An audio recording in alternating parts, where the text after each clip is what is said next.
المذنبين واصطفى إليه مقاصدنا واغفر لنا يا واسع اللهم صل وسلم وبارك عليه وعلى Bismillahirrahmanirrahim. Assalamualaikum warahmatullahi wabarakatuh. Innal hamdalillah nahmaduhu wa nasta'inuhu wa nastaghfiruh wa natubu ilaihi wa na'udzu bihi min syururi anfusina wa sayyiati a'malina. May yahdihillahu fala mudhillalah wa may yudlilhu fala hadiyalah. Asyhadu an la ilaha illallah wahdahu la syarikalah wa asyhadu anna Muhammadan abduhu wa rasuluhu la nabiyya ba'dah. Allahumma salli wa sallim wa barik ala sayyidina Muhammadin wa ala alihi wa sahbihi ajma'in, amma ba'du.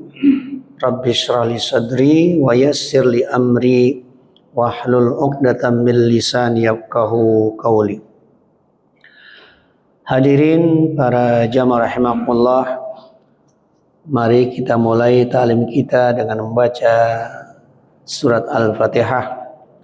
Semoga dari keberkahan surat Al-Fatihah kita baca, kita niatkan dan kita hadiahkan buat orang-orang tua kita, guru-guru kita, saudara-saudara kita, jamaah kita, sahabat kita, dan orang-orang yang telah ikut serta membangun dan meramaikan masjid ini, yang saat ini mereka telah kembali kepada Allah Subhanahu wa Ta'ala. Kita doakan semoga Allah senantiasa melimpahkan rahmat dan ampunan buat mereka, dan Allah jadikan kubur mereka taman-taman surga. Ala hazihin niyah wa ala kulli niyatin salihah wa ila hadratin nabiil mustafa rasulillah sallallahu alaihi wasallam bisirril fatihah. A'udzu billahi minasyaitonir rajim. Bismillahirrahmanirrahim. Alhamdulillahi rabbil alamin arrahmanir rahim maliki yaumiddin. Iyyaka na'budu wa iyyaka nasta'in ihdinas siratal mustaqim siratal ladzina an'amta 'alaihim ghairil maghdubi 'alaihim waladdallin. Hadirin rahimakumullah, kita lanjutkan kajian sirah kita. Kita masuk kepada perang Badar, di mana perang Badar ini kronologisnya adalah atau penyebabnya adalah karena kaum muslimin di kota Mekah, di saat mereka berada di kota Mekah, mereka selalu ditindas oleh orang-orang kafir Quraisy, sehingga kaum muslimin terpaksa meninggalkan Mekah Al-Mukarramah menuju Madinah Al-Munawwarah. Dan ketika mereka pergi dari Mekah, mereka nggak bawa apa-apa. Harta mereka tinggalkan, rumah mereka tinggalkan, kemudian kebun mereka tinggalkan, harta-harta benda mereka tinggalkan. Nah, karena harta mereka itu mereka tinggalkan di kota Mekah, baik rumah, binatang ternak maupun tanah, akhirnya harta orang kaum muslimin ini disita, diambil oleh orang-orang kafir Quraisy dan mereka jual. Mereka ambil secara ilegal karena dia menganggap bahwa orang Islam yang sudah pergi, maka akhirnya harta mereka, harta kaum muslimin diambil oleh kaum kafir Quraisy Mekah. Bahkan sebagaimana kita sudah kaji, ada orang yang mau berhijrah saja, Suhaib Ar-Rumi, orang yang sangat kaya raya, hartanya sangat banyak. Begitu mereka mau berhijrah, mereka ditahan Orang-orang kafir Quraisy mengatakan, wahai Suhaib Ar-Rumi, kamu tuh nggak tahu malu, nggak tahu diri. Datang ke sini miskin, kemudian kamu berada di sini jadi kaya raya. Sekarang kamu mau tinggalkan Mekah ini, katanya. Boleh kau tinggalkan dengan syarat hartamu jangan kamu bawa. Makanya Suhaib Ar-Rumi memilih berhijrah kepada Rasulullah bersama Rasulullah, dan dia rela dia tinggalkan hartanya demi Allah, demi Islam. Kemudian setelah orang-orang muslimin ini berada di Madinah Al-Munawwarah dan sudah melakukan negosiasi dengan kabilah-kabilah setempat dan juga sudah melihat tentang sepak terjang orang-orang kafir Quraisy. Lalu kemudian suatu saat mereka ini mendapatkan informasi, Rasul dan para sahabatnya mendapatkan informasi bahwa saudagar atau kafilah Quraisy ini dia ingin kembali dari Syam atau Damaskus, dan mereka membawa harta yang berlimpah, keuntungan yang mereka dapat setelah mereka berniaga. Di antaranya yang mereka bawa itu ada 1000 ekor onta. Kalau 1000 kira-kira dari sini kemana tuh? Itu ya, kalau dulu kan belum ada kontainer ya. Dulu belum ada kontainer, jadi yang bawa onta ya. Onta 1000 onta itu digunakan untuk membawa harta perniagaan mereka dari Syam ke kota Mekah Al-Mukarramah. Dan ketika mereka mau pulang ke Mekah itu, mereka melintasi wilayah yang berdekatan dengan Madinah. Ya. Maka ketika para sahabat mendengar bahwa mereka ini pulang dari Syam menuju kota Mekah Al-Mukarramah dengan membawa 1000 ekor onta yang membawa barang dagang mereka, yang kalau dikira-kira nilai dagangannya itu sekitar 5.000 dinar. Saya nggak tahu dinar berapa sekarang. Kali aja dah. Ya, ini ratusan, bisa miliaran. Ya. Dan kafilah ini dipimpin oleh Abu Sufyan dengan diiringi oleh para penjaga atau bodyguard, ya, yang melindungi itu sekitar 30 sampai 40 orang yang jaga-jagain kalau terjadi apa-apa, kira-kira gitu, ya. Nah, akhirnya Rasulullah SAW ingin menghadang mereka kafilah dari Syam menuju Mekah ini. Untuk apa?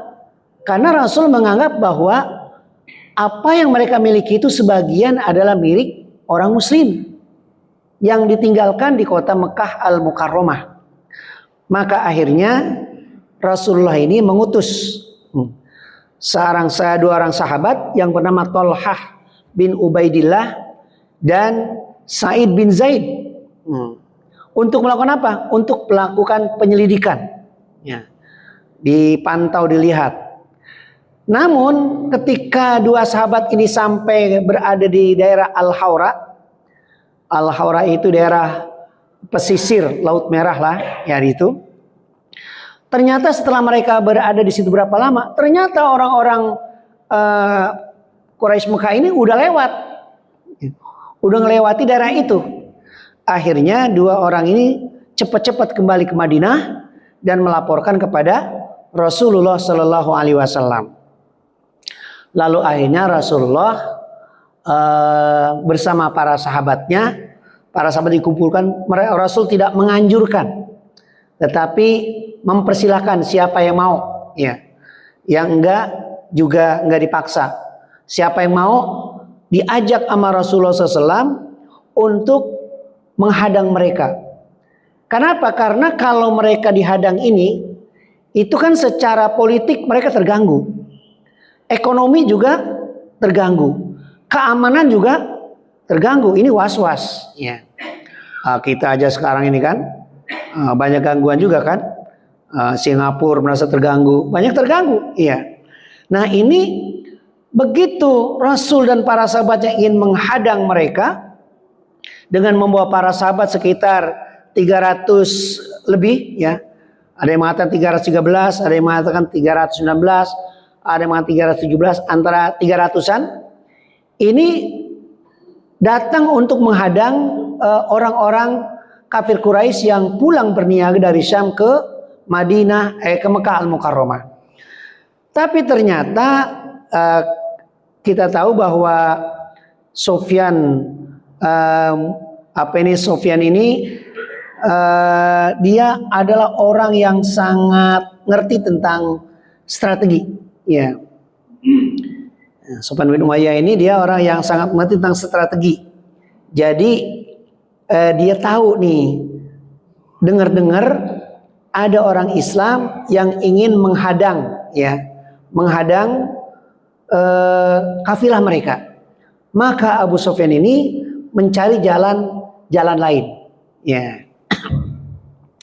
Nah ketika itu para sahabat diajak sama Rasulullah SAW itu keluar dari Madinah menuju daerah perjalanan dari Syam ke Mekah ini, itu nggak bawa persiapan apa-apa, ya. Bawa pedang juga seadanya, nggak ada persiapan untuk berperang memang, karena paling-paling terjadi bentrokan biasa, ya, bentrokan biasa. Maka akhirnya Rasul dan para sahabatnya keluar, ya, menuju daerah tersebut. Dan itu terjadi pada sekitar tanggal 12 Rabiul Awal, 12 Ramadan. 12 Ramadan pada tahun kedua Hijriah. Ya. Jadi kalau tahun pertama itu masih sifatnya syariah, Rasul mengutus utusan, ya, sebagai bentuk, ya, memberitahukan kepada orang-orang Mekah bahwasanya umat Islam sudah punya pasukan. Maka akhirnya pada tanggal 12 Ramadan tahun kedua Hijriah ini, Rasul keluar bersama para sahabat-sahabatnya yang jumlahnya 300-an itu dengan 2 ekor kuda.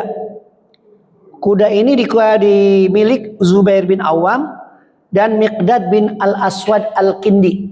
Ya. Jadi kalau orang Arab itu kan namanya kan ada al-al, ya. Nah, kalau kita enggak al-mana. Al itu paling al-Bantani, itu mah bukan kayak al-Banti karena orang Banten. Kalau enggak semua cocok pakai al, Pondok Aren pakai al enggak cocok. Al Jakarta nggak cocok, tapi Betawi Al Betawi cocok, Al Jawi cocok, Asundawi cocok. Al Padangi ya Syekh Yasin Al Padangi cocok. Ya. Jadi nggak soal Pondok Kacang Timur nggak bisa pakai al. Kurang cocok, ya. Nah nih kalau pakai cocok ya pakai alfukat aluminium, ya. Nah jadi 2 ekor kuda dan 70 ekor onta. Jumlah sahabat 313-an atau 319. Kudanya 2, ontanya 70. Nah bisa dihitung. Kalau misalnya dari Madinah ke Badar, berapa jauh tuh kira-kira? Ratusan kilo, ya. Ratusan kilo kalau nggak salah. Karena dari Mekah ke Madinah kan sekitar 500 kilo. Itu sekarang, kalau dulu kan lewat jalur gunung, ya. Belum ada seperti jalan sekarang. Kalau sekarang kalau kita naik mobil kan sekitar 5 jam, ya. Kalau kereta sekarang 2 jam, ya, 2 jam. 2 jam kalau nggak 2 juta, ya. Jadi orang mau umroh, tapi kalau naik kereta kurang enak karena pemandangannya cepet.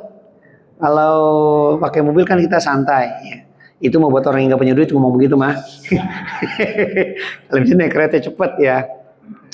Nah jadi 70 ekor onta itu ditarik secara bergantian sama sahabat-sahabat yang lain, karena jumlahnya itu 300 lebih, ontanya 70.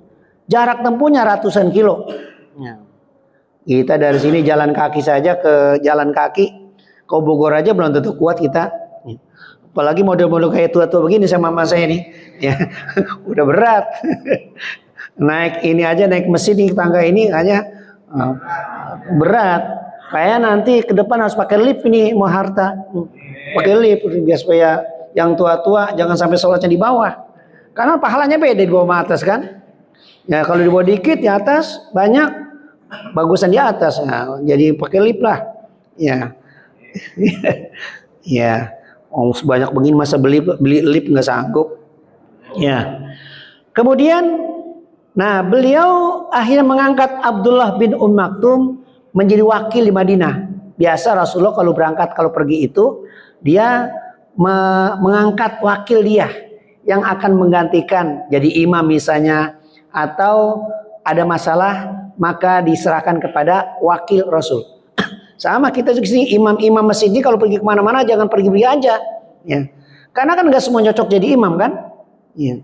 Jadi kalau perlu memang imam itu ada tatarannya, ditatar, ya, biar supaya kalau pergi kemana-mana imamnya udah siap. Sama dengan mengurus jenazah. Dulu ada orang meninggal dunia karena amilnya pergi ke pasar. Jadi kan orang dulu nggak mau ngurus jenazah kalau bukan amil. Jadi harus amil yang ngurus jenazah itu. Akhirnya jadi lambat itu. Gara-gara apa? Gara-gara nggak semua orang berani. Mungkin bisa tapi nggak berani karena itu kan wilayah apa ya? Wilayah jabatan lah, ya jabatan. Enggak semua orang mau tuh. Enggak semua orang mau kalau amil digantiin. Ya. Karena apa? Karena kan ada duitnya kan amil kan? Siapa jadi amil di sini? Ya.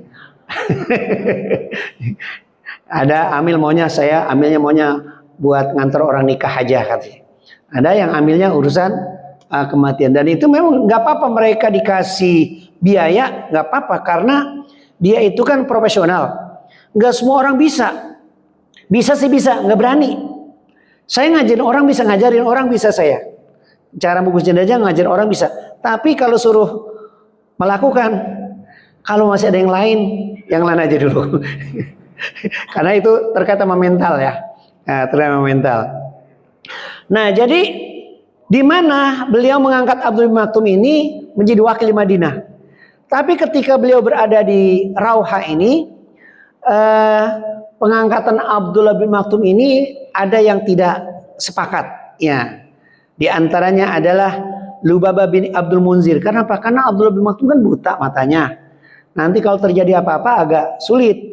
Akhirnya posisi Abdullah bin Maktum ini digantikan oleh Lubabah bin Abdul Munzir. Ini kan riwayat kisah Abdullah bin Maktum itu kan sampai dikisahkan di dalam surat Abasa wa Tawalla. Karena ketika itu Nabi kita sedang fokus mendakwahi pembesar kafir Quraisy.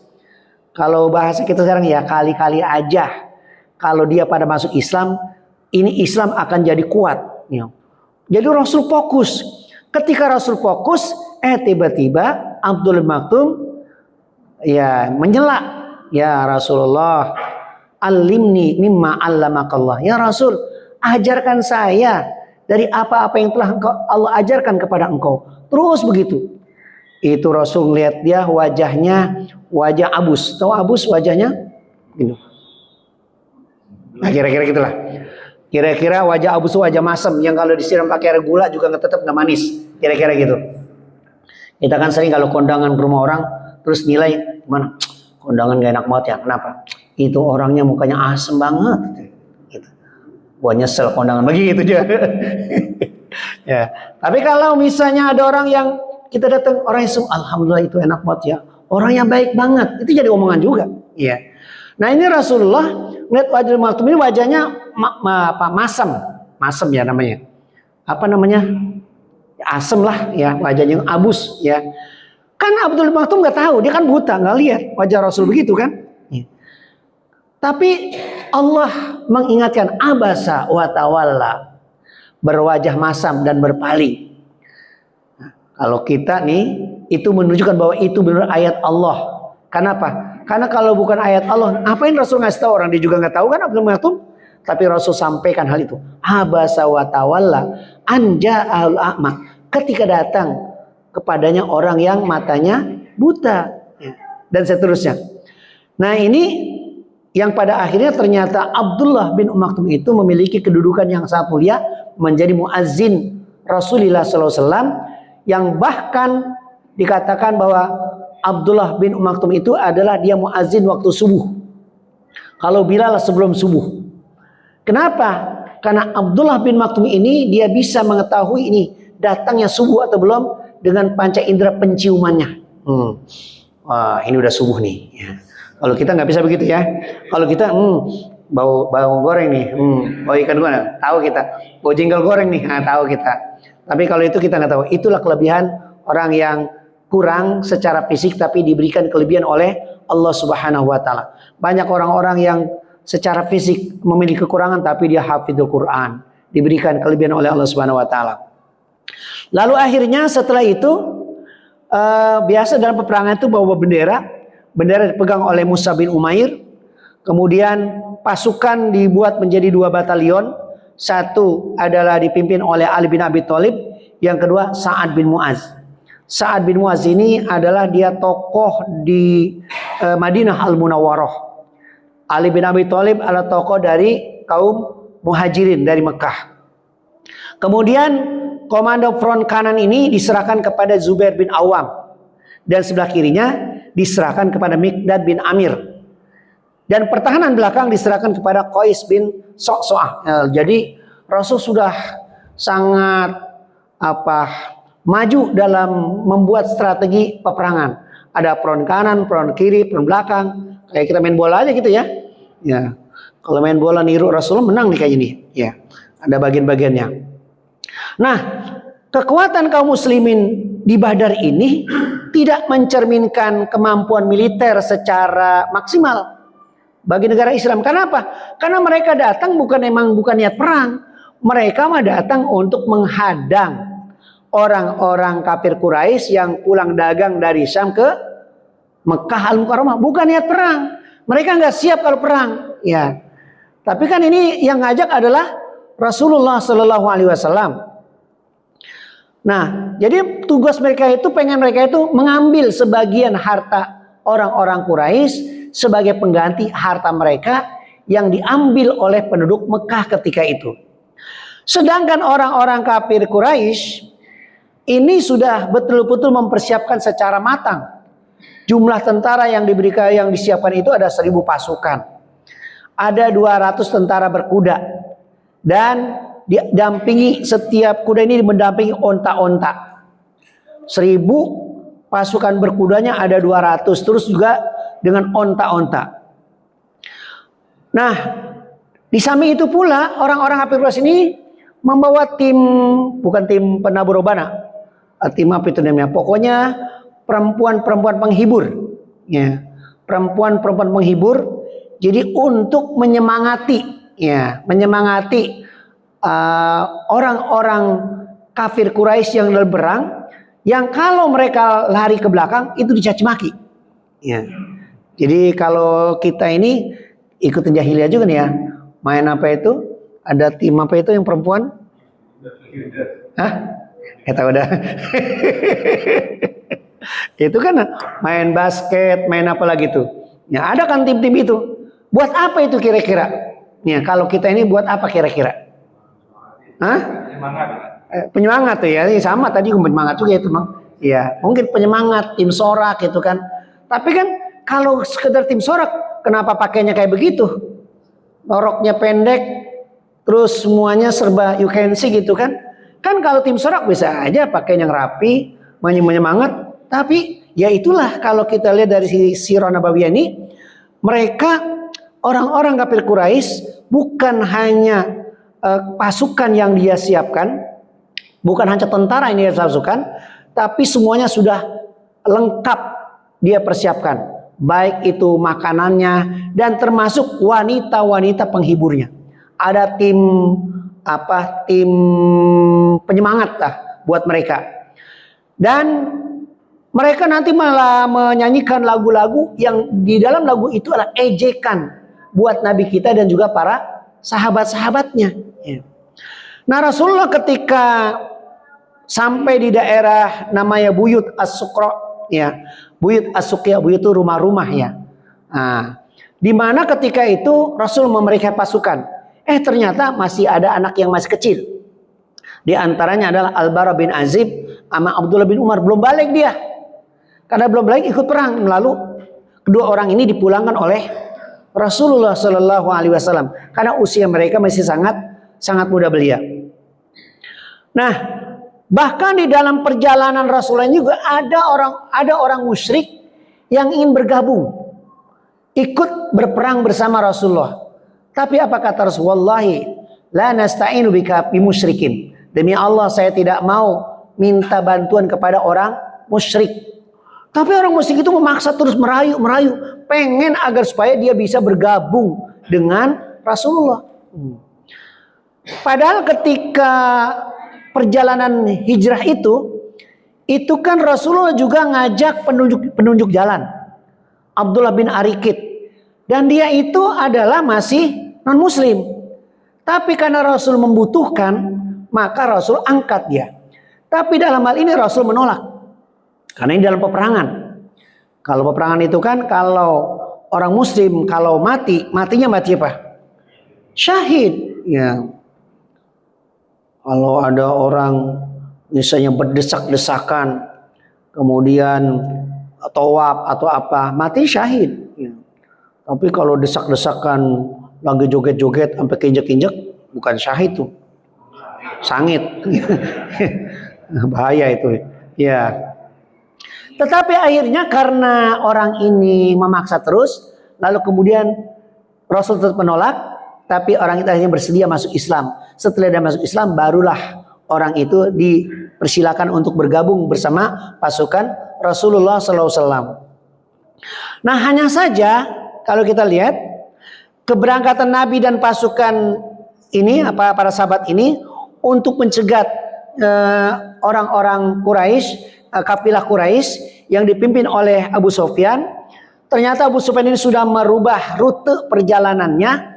Lalu kemudian dia mengutus namanya Damdam Al-Ghifari pergi ke Mekah, kasih tahu nih orang Mekah bahwa harta mereka terancam diambil oleh Muhammad dan pasukannya, gitu kira-kira. Maka Damdam akhirnya dia pergi ke Mekah, ya. Kemudian Abu Sufyan mencari jalan agar supaya dia bisa selamat. Lalu Abu Sufyan mencari informasi tentang keberadaan kaum muslimin. Dia bertemu ketika sedang melintas, dia bertemu dengan seseorang di daerah Badar. Kemudian dia tanya, tadi ada yang lihat sini nggak? Kata Abu Sufyan. Orang tunjuk tidak ada, kecuali hanya 2 orang yang naik onta, kata dia. Nah, dia ketika itu berhenti di puncak itu. Lalu Abu Sufyan itu dia ikutin jejak onta tadi. Lalu kemudian setelah dari jalan, ternyata ada kotoran onta. Dia ambil kotoran onta itu, dia pecahin kotoran onta. Ternyata dalamnya ada kormanya, ada biji korma. Maka dia menyimpulkan bahwa ini tidak akan mungkin onta makan korma kecuali onta dari Madinah. Wah, ini ilmu baru nih. Ya. Kalau sekarang kita kopi apa itu? Kopi luwak, ya, kopi luwak. Kalau ini ternyata ontanya itu begitu dilihat kotorannya dipecahkan itu kotorannya, ternyata dalamnya ada biji korma. Berarti Abu Sufyan tahu ini berarti onta dari Madinah, berarti pasukan Muhammad dan sahabat-sahabatnya. Maka dengan sebab itu lalu akhirnya Abu Sufyan ini berpikir, mana jalan apa yang harus saya lalui? Karena dia merasa keberadaannya terancam oleh orang-orang muslimin, oleh Rasul dan para sahabatnya. Dan saudara tentu ini kan membuat memberikan hantaman secara psikologis, ya. Terutama orang-orang Quraisy yang ada di Mekah khawatir jangan-jangan harta mereka akan habis, rugi besar nanti mereka, begitu. Nah, tiba-tiba Damdam Al-Ghifari tiba di Mekah, tapi dia terlalu bahasa kita tuh, terlalu mengada-ngada. Apa kalau mengada-ngada itu? Pura-pura, padahal dia belum diapa-apain, tapi ontaknya, kupingnya udah dia potong, terus ontanya hidungnya udah dia belah, terus pakaian dia robek-robek, terus pelana dibuat dia naik onta, dia balikin. Seakan-akan dia sudah diapain? Sudah dizolimi sama orang muslimin, kira-kira begitu. Maka ketika itu dia berteriak-teriak, minta bantuan, pertolongan untuk menyelamatkan harta mereka. Nah kan orang-orang Mekah panik kan. Wah ini untung Damdam Al-Ghifari ini selamat, kata dia. Udah bajunya compang-camping. Padahal yang bikin compang-camping dia sendiri. Ya. Compang-camping dia sendiri. Ya. Nah, saya dulu ini kayaknya politik begini nih dipakai juga di Indonesia nih. Dulu ada pilkada itu kelompok tertentu itu calonnya, dulu spanduknya dia robek-robek, ya dikasih kotoran, dia robek-robek. Apa tujuannya? Biar supaya lawannya menyangka, ya, biar supaya ini orang menyangka bahwa dia dirobek-robek oleh lawannya. Padahal yang robek-robek dia sendiri. Ini kayaknya contoh dari Damdam Al-Ghifari ini kayaknya yang saya lihat di politik yang ada di Indonesia kayaknya begitu juga nyarinya. Ternyata bagus juga nih. Nyontoh orang jahiliyah, ya. Nyontoh orang jahiliyah begitu. Jadi spanduk dia hancur-hancurin biar supaya orang menyangka, oh jahat banget itu katanya. Lawannya spanduk aja pakai dirobek-robek. Padahal yang nyobek dia sendiri. Kan yang terduduk akhirnya apa? Lawannya, padahal lawannya nggak melakukan itu. Nah ini Damdam Al-Ghifari ini baju dia robek-robek, kuping ontanya diputus satu, terus mulut hidungnya dibelah ini. Datang ke Madinah, datang ke Mekah, teriak-teriak, tolong. Kan orang Mekah pada panik. Ada apa? Harta kalian terancam. Karena apa? Karena Muhammad dan pasukannya sedang mencegat, ya, Abu Sufyan dan kafilah-kafilahnya. Begitu. Nah akhirnya siapa? Abu Jahal.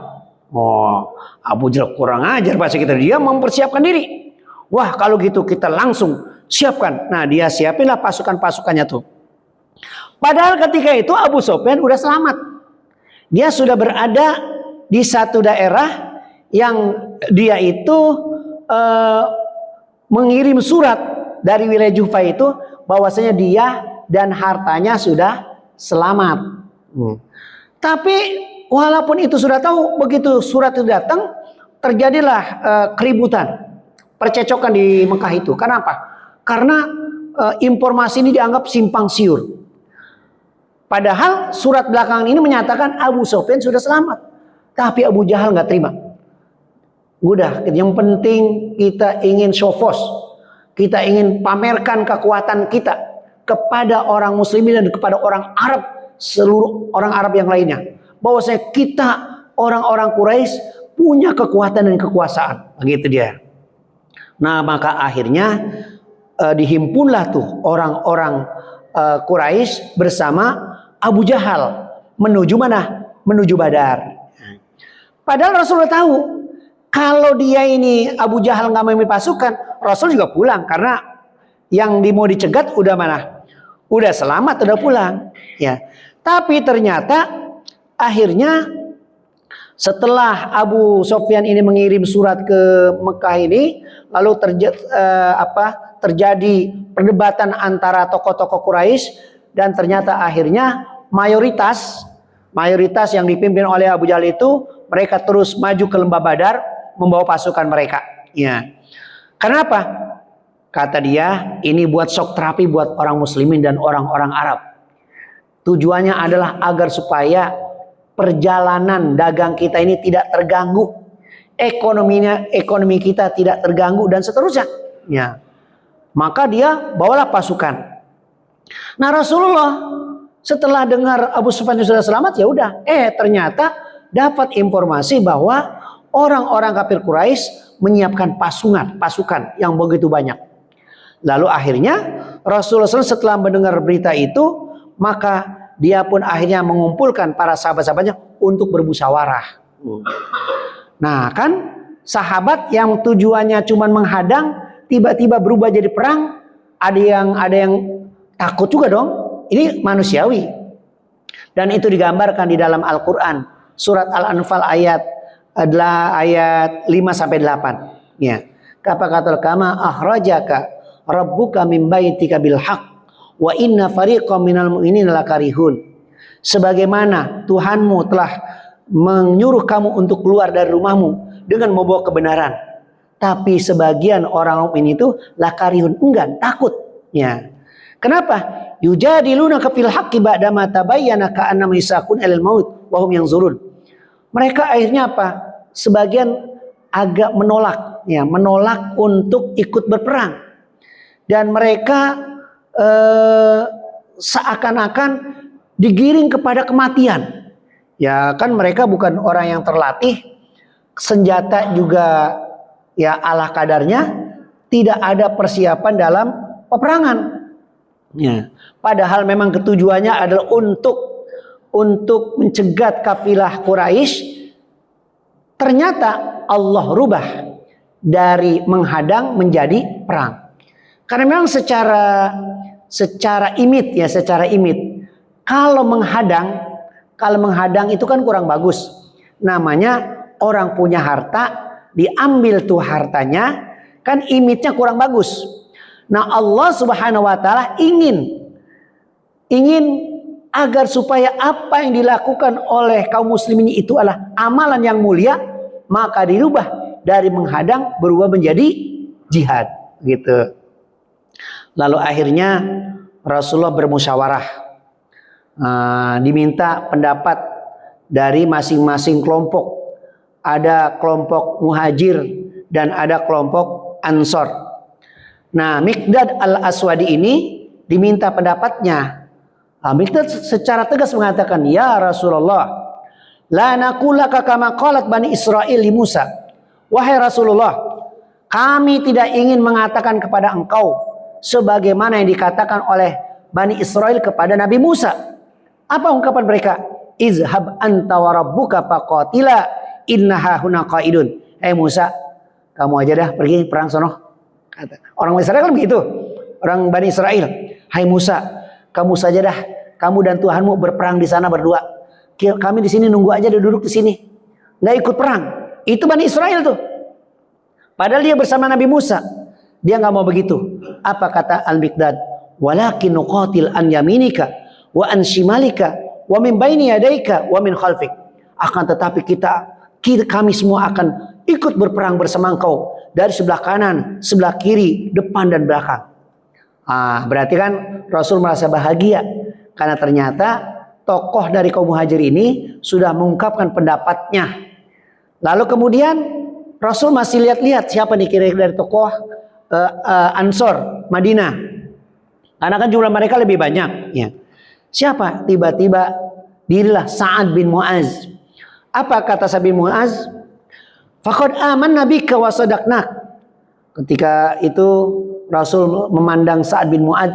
Sa'ad bin Mu'az mengatakan, ya Rasul, seakan-akan engkau ingin mendengar pendapat saya. Lalu dia mengatakan, ya Rasulullah, sungguh kami telah beriman kepada engkau. Dan kami telah membenarkan apa yang kau bawa. Dan kami bersaksi bahwa apa yang kau bawa itu adalah kebenaran. Dan kami telah memberikan kepada engkau janji-janji kami. Dan sumpah kami untuk taat, untuk mendengar dan mentaati. Maka majulah wahai Rasulullah, kata dia. Lima aratta, apa yang kau hendaki. Fanahnu ma'ak, dan kami akan senantiasa bersama engkau. Fawalladzi ba'asaka bil haqq, demi yang telah mengutus engkau dengan kebenaran. Lau ista'radta bina hadzal bahr fakhuttahu lahudnahu ma'ak. Ya Rasulullah, sekiranya engkau berhadapan dengan laut ini, lalu kamu turun ke dalam laut itu, maka niscaya kami pun akan ikut menceburkan diri ke dalam laut itu bersama engkau. Dan tidak ada satu orang pun yang berselisih, yang menolak, yang tidak mau ikut bersama engkau. Nah, ini ungkapan dari tokoh Ansor, Sa'ad bin Mu'adz, sehingga Rasul merasakan bahagia sampai mengatakan siru wa abshiru fa innallaha qad wa'adani ihda ta'ifatain wallahi la ka'annil an anzuru ila masaril qaum. Berjalanlah, kata Rasul, bergembiralah, karena sesungguhnya Allah telah menjanjikan kepadaku salah satu dari dua golongan, yaitu tadi menjaga atau mencegat kafilah atau bertempur dengan pasukan. Demi Allah, kata Rasul, seolah-olah saya sudah melihat, benar-benar melihat tempat-tempat terbunuhnya bergelimpangan orang-orang kafir Quraisy di tempat ini. Itu apa yang dikatakan Rasul kepada para sahabat-sahabatnya. Lalu setelah itu Rasul mencari informasi tentang jumlah pasukan dari orang-orang kafir Quraisy. Isya jam berapa ini? Justru 5 menit lagi ya? Udah habis? 4 menit lagi? 3 menit lagi? Oke. Lalu Rasul dan Abu Bakar mencari informasi tentang keberadaan pasukan Quraisy. Dia cari-cari, akhirnya di perjalanan dia ketemu sama orang tua. Apa kata Rasul? Dia tanya-tanya, bagaimana, siapa pasukan-pasukan yang berperang, siapa aja katanya. Dia nanya, pasukan yang berperang siapa aja nih kira-kira. Lalu orang tua tanya, kamu itu dari mana? Ya, saya tidak mau menginformasikan kepada kamu kecuali kamu jelaskan kamu dari kelompok mana. Kata Rasulullah, saya akan beritahukan kepada anda dari mana saya setelah engkau kasih tahu saya. Oh begitu, kata dia. Lalu dijelaskan, pasukan orang Islam jumlahnya sekian-sekian, adanya di sini. Pasukan orang kafir Quraisy jumlahnya sekian, adanya di sini-sini. Nah, terus setelah Rasul menyadap berita tersebut, orang itu bertanya, nah sekarang kamu dari kelompok mana? Rasul mengatakan, ana minal ma, saya ini dari air. Lalu Rasul cepat-cepat pergi. Orang Arab, orang tua itu mikir, dari air Efrat, air Nil, kata dia. Lagi bingung dia. Rasul cepat-cepat pergi. Rasul nggak bohong, karena memang kita dari apa? Dari air. Air apa? Air mani, ya kan? Itu kan bahasa diplomasi. Ya. Rasul walaupun bagaimana nggak pernah berbohong. Dia mengatakan, ana minal ma, saya ini dari air. Lalu cepat-cepat pergi daripada ditanya-tanya, ya kan? Cepat-cepat pergi. Nah itu sebagai strategi Rasulullah di dalam melakukan penyelidikan. Ya. Lalu kemudian akhirnya Ali bin Abi Thalib ini dan Zubair bin Awam diutus. Ya. Ada 3 orang, Sa'ad bin Abi Waqqas diutus untuk menuju tempat air. Lalu dia bertemu dengan seorang pemuda, 2 orang pemuda yang sedang ambil air, di mana air itu akan digunakan untuk keperluan onta-onta orang kafir Quraisy. Lalu orang tadi tanggap, dibawa ke hadapan Rasul, ditanya, berapa pasukan orang Quraisy? Saya tidak tahu, katanya. Kira-kira dah, kata dia. Saya juga nggak tahu kira-kira berapa, katanya. Begini aja, kata dia. Berapa setiap hari dia mau menyembelih onta? Oh, yang disembelih kadang 9, kadang 10. Lalu Rasul bisa ngambil kesimpulan, oh berarti jumlah pasukan mereka sekitar 900 sampai 1000 orang. Karena 1 ekor onta dimakan oleh 100 orang gitu, kira-kira begitu. Jadi itu strategi yang dilakukan Rasul untuk mengetahui tentang pasukan mereka. Lalu akhirnya Rasulullah SAW itu berdiskusi lagi, mana tempat yang strategis yang bisa kita ambil. Lalu Khabbab bin Al-Munzir menyatakan, ya Rasul, apakah tempat ini adalah berdasarkan wahyu atau ijtihad engkau? Kata Rasul, ini berdasarkan ijtihad saya. Oh, kalau ijtihad engkau ini kurang cocok, kata dia. Kenapa? Kita harus berada di tempat yang dekat dengan air, kata dia. Kita kita sumbat aliran-aliran air yang mengalir ke kafir Quraisy. Lalu sumur-sumur mereka kita hancurkan. Lalu kita di sini buat kubangan air kita alirkan biar supaya kebutuhan air kita cukup dan dia tidak kebagian air. Nah, itu strategi perang. Nah, ini masih banyak nih. Udah saya bisa dulu dah. Yang cerita perang ini mah. Nah, ini untuk tentara. Kalau mau ini ada filmnya Risalah tuh ya, film Risalah. Itu juga menggambarkan tentang ini ya. Bukan nyuruh nonton, bukan. Itu memang ada videonya, film dulu itu, film Risalah yang menggambarkan tentang masuknya Islam, datangnya Islam, dan kemudian juga terjadi dalam peperangan Badar. Itu terjadi. Ada yang mau nanya sebelum Isya? Udah. Yang cerita sini mah susah nanya juga. Bukan fikih ya. Kalau fikih kan ada hukum ini tapi sebenarnya di sini juga ada fikihnya juga ya. Artinya bahwa Rasulullah sangat terbuka dalam menerima pendapat dari orang lain kalau memang itu bukan wahyu ya. Kan Rasulullah pernah diprotes oleh sahabat yang dimana Rasul waktu itu ngajarin tentang perkawinan korma kan, pohon korma. Ternyata nggak bagus. Ya. Lalu orang itu protes. Apa kata Rasul? Anta a'lamu bi umuri dunyakum. Kalau gitu kamu lebih tahu tentang urusan dunia. Katanya. Jadi memang ya begitu. Ya. Rasulullah menerima pendapat dari yang disampaikan oleh para sahabat-sahabatnya. Itu cerminan pemimpin ya, yang harusnya bisa dicontoh oleh pemimpin-pemimpin kita. Saya kira ini dulu. Nanti kita lanjutkan. Ini masih panjang soalnya kan. Panjangnya ini strategi yang dilakukan Rasul bentuknya sop, barisan. Barisan depan pasukan tombak, belakang tuh pemanah, dan seterusnya ada pasukan-pasukan cadangan. Ya, pasukan cadangan. Nah, jadi ada, terus akhirnya dapat ada pasukan luar itu, pasukan malaikat. Kan ada gunung Jabal Malaikat. Siapa yang kalau pernah umrah itu ada Jabal Malaikat, ya Pak? Ada yang pernah datang ke Jabal Malaikat nggak? Itu debu semua gunungnya. Tapi walaupun itu debu, itu kalau angin debunya nggak terbang. Jadi kalau umroh cari tuh Jabal Malaikat. Dia dekat Badar, ya. Badar sebelah sini, dia sebelah sananya. Ya. Nanti umroh bareng-bareng deh ya. Ya. Amin insyaallah. Ya, kan kalau kita niat udah catat sama Allah kan. Ya, amin ya rabbal alamin. Saya kira ini dulu, mudah-mudahan ada manfaatnya. Mari kita tutup baca hamdalah dan doa kafar majlis. Alhamdulillahirabbil alamin. Subhanakallahumma bihamdika asyhadu an la ilaha illa anta astaghfiruka wa atubu ilaik. Assalamualaikum warahmatullahi wabarakatuh.